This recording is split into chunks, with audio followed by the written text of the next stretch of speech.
Hello, unique souls. I'm so happy to be with you again on the fourth day of A Course on Miracles classes. We are gonna study the lesson for today. It is these thoughts do not mean anything.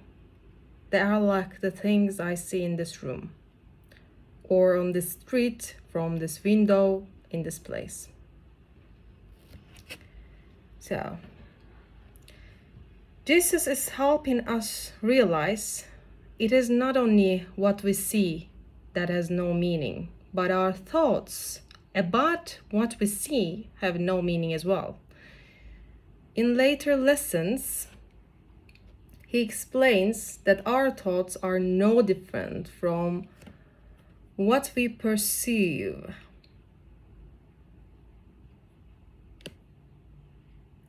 The inner and outer are one and the same. Unlike the preceding ones, these exercises do not begin with the idea for the day.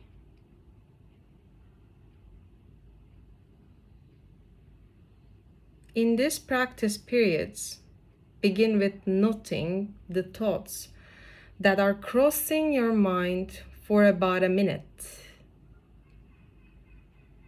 Then apply the idea to them. So in these practice periods, begin with noting the thoughts that are crossing your mind for about a minute. For a minute, you will think about your thoughts. It will come and go, like in a meditation. Then apply the idea to them. These thoughts do not mean anything. If you're already unaware of unhappy thoughts, use them as subjects for the idea. Do not, however, select only the thoughts you think are bad. You will find if you train yourself to look at your thoughts that they represent such a mixture that in a sense, none of them can be called good or bad. This is why they do not mean anything. So not only look at your negative thoughts that you label as negative,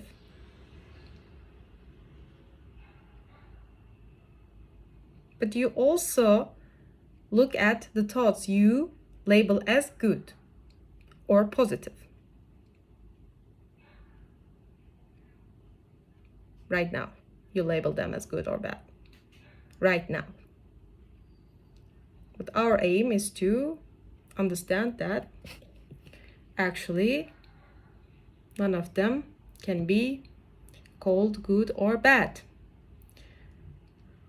This is why they do not mean anything. Both our perception and thinking are variable. What is variable is not unchanging by definition, and if it's not unchanging, it cannot be of God. This statement reflects one of the core premises on which the logic of A Course in Miracles rests.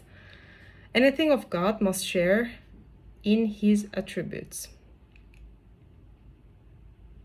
If it does not, it cannot be of Him, and so must be unreal or illusory. Thus, if there's something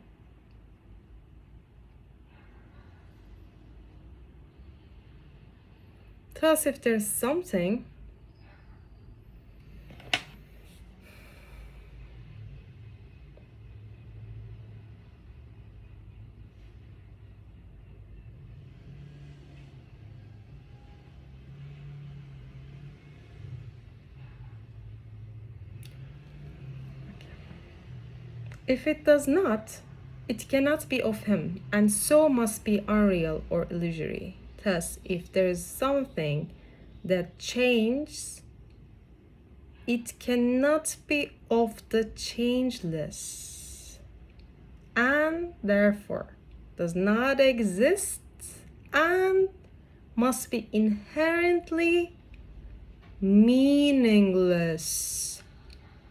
having separated from what alone has meaning. If there's something that changes, it cannot be of the changeless. As we pay attention to our thoughts, therefore, we shall see their randomness, variableness, and fleeting nature, all of which attest to their meaninglessness. As variable, therefore, they must be of the ego, which is always about change, owing its origin to the original change from the changeless one.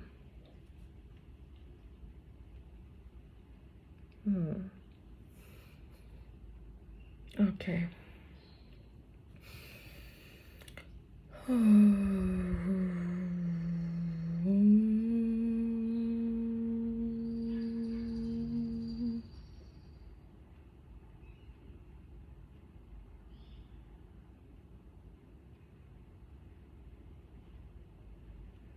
These early lessons, with their deceptively simple exercises, point us gradually and gently to the recognition of their truth as we apply them to our everyday lives. In selecting the subjects for the application of today's idea, the usual specificity is required. Do not be afraid to use good thoughts as well as bad. None of them represents your real thoughts, which are being covered up by them. The good ones are but shadows of what lies beyond, and shadows make sight difficult. The bad ones are blocks to sight and make seeing impossible. You do not want either. The good ones are but shadows of what lies beyond, and shadows make sight difficult. The bad ones are blocks to sight and make seeing impossible. You do not want either. No shadows, no blocks.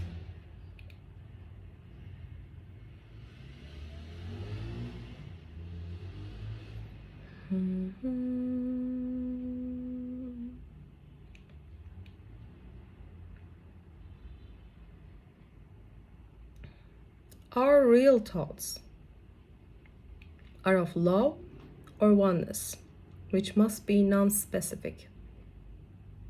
A Course in Miracles definition of the term abstract. These abstract thoughts are covered by ego's world of specifics. What we want is the truth, not a shadow or a block. Like good Platonists, we want the good that lies beyond the concept of good. Good and bad are concepts, and as we are taught near to the end of the text, salvation can be seen as nothing more than the escape from concepts. Salvation can be seen as nothing more than the escape from concepts. It does not concern itself with content of the mind, but with a simple statement that it thinks. At best, our right-minded thoughts, the good, are the corrections for our wrong-minded ones, the bad. But in the end, their specificity too must disappear into the abstract or non-specific love of our source. This is a major exercise and will be repeated from time to time in somewhat different form. The aim here is to train you in the first steps toward the goal of separating the meaningless from the meaningful.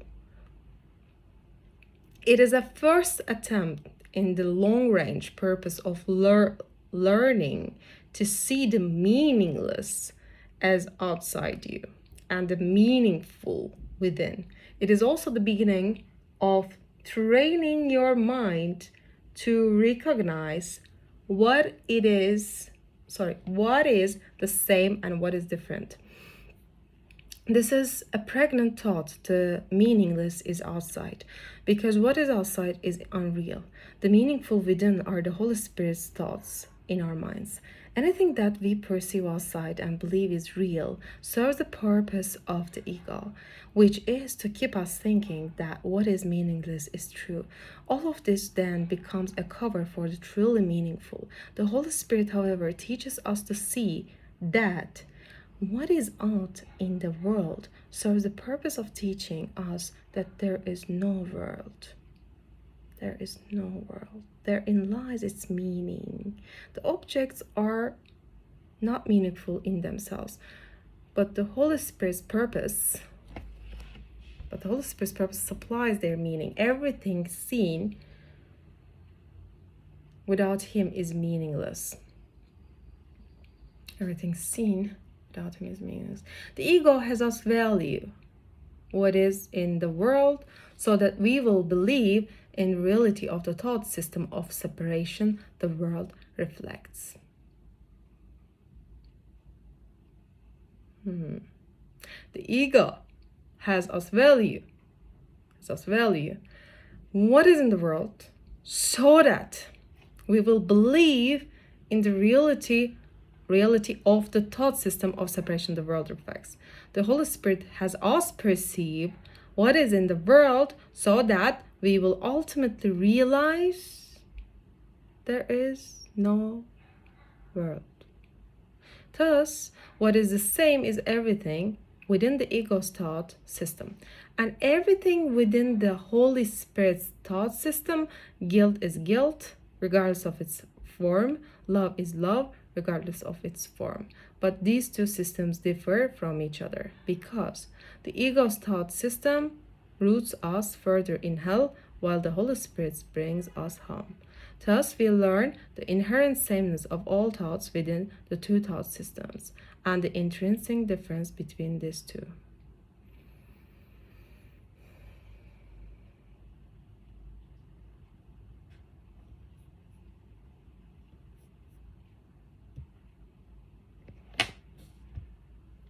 In using your thoughts for application of the idea for today, identify each thought by the central figure or event it contains. For example, this thought about blah blah blah does not mean anything. For example, let me think it out. Okay, this thought about my coworker that he triggers me does not mean anything. It is like the things I see in this room, on the street, and so on. This thought about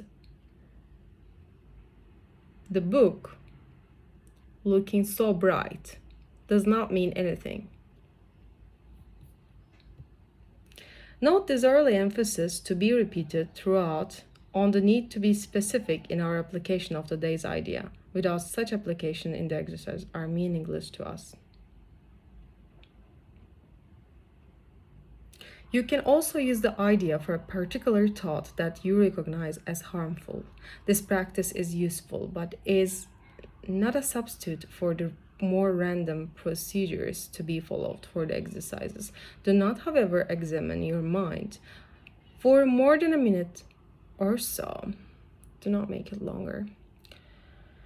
You are too inexperienced as yet to avoid a tendency to become pointlessly preoccupied. This is part of Jesus' purpose in making us feel humble. We do not yet know the difference between what is harmful and what is harmless. This is similar to his instruction to us in the text that we do not know the difference between pain and joy, and imprisonment and freedom. And so we pointlessly preoccupy ourselves with pursuing what will hurt us rather than learning what alone will bring us peace and joy.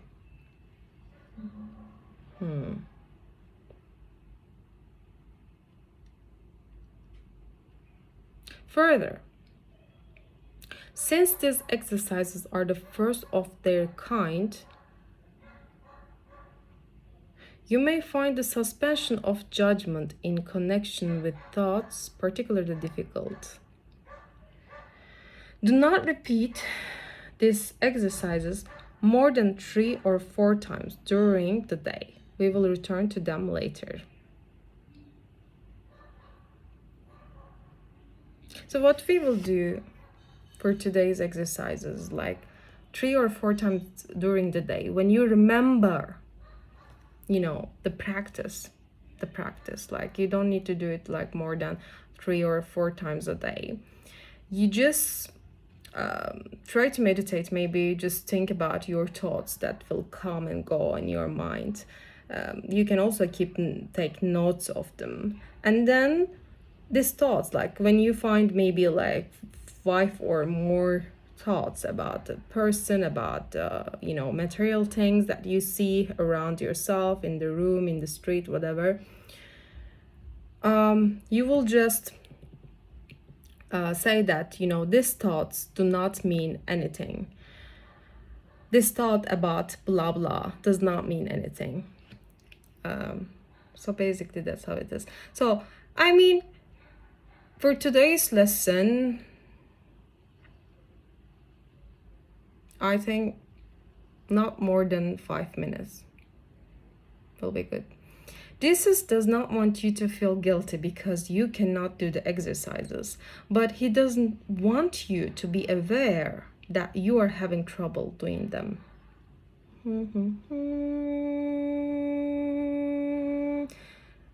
This is extremely important point.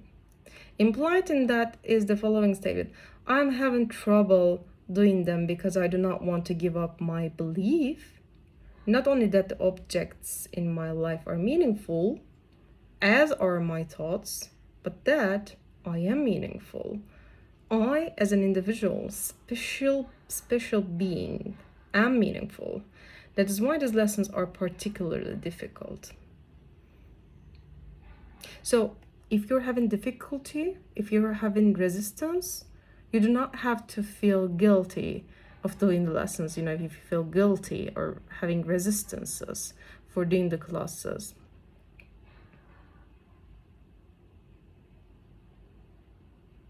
The course, the basic intention behind the course does not want you to feel guilty, but it is important to be aware of why. So the main reason, the essential reason why you cannot do it, you have this resistance, is because you think you are meaningful. You yourself, your avatar, your name. You as a person, as an existent being that you think you are, is meaningful. That's why these lessons are particularly difficult. So after that video, you can start your day by